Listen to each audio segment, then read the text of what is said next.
അസ്സലാമു അലൈക്കും വറഹ്മത്തുള്ളാഹി വബറകാതുഹു. അൽഹംദുലില്ലാഹ്, പരിശുദ്ധമായ റമളാൻ ശരീഫിലാണ് നാം നിലകൊള്ളുന്നത്. നിങ്ങൾ നോമ്പെടുക്കുകയാണെങ്കിൽ നിങ്ങൾ ആരോഗ്യമുള്ളവരായി തീരും. സൂമു തസിഹു എന്നാണ് പ്രവാചകന്റെ ഹദീസ്. റോമൻ രാജാവിൻ്റെ പ്രതിനിധികളായി ചില ഡോക്ടർമാർ മദീനയിൽ വന്നിട്ട് പ്രവാചകനോട് ചോദിച്ചു, ലോകത്ത് മദീനയിൽ മാത്രം രോഗം വരാതിരിക്കാനുള്ള കാരണം എന്താണ്? മുത്തുനബി സല്ലല്ലാഹു അലൈഹി വസല്ലം തങ്ങൾ പറയുന്നു, നഹ്നു ഖൗമുൻ ലാ നഅ്കുലു ഹത്താ നജൂ, ഞങ്ങൾ വിശപ്പ് വന്നാൽ മാത്രമാണ് ഭക്ഷിക്കുക.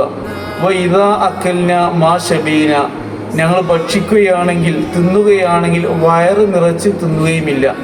ഇത് വളരെ അധികം ചിന്തിക്കപ്പെടേണ്ട പ്രധാനപ്പെട്ട ഒരു കാര്യമാണ്. നമ്മുടെ ആരോഗ്യവുമായി ബന്ധപ്പെട്ട് ഭക്ഷിക്കുകയാണെങ്കിൽ ഭക്ഷണത്തിൻ്റെ ഓരോ മര്യാദകളൊക്കെ പരിശുദ്ധമായ ഇസ്ലാം കൽപ്പിച്ചിട്ടുണ്ട് എന്നുള്ളതാണ് നമുക്ക് ഇതിൽ നിന്ന് മനസ്സിലാകുന്നത്.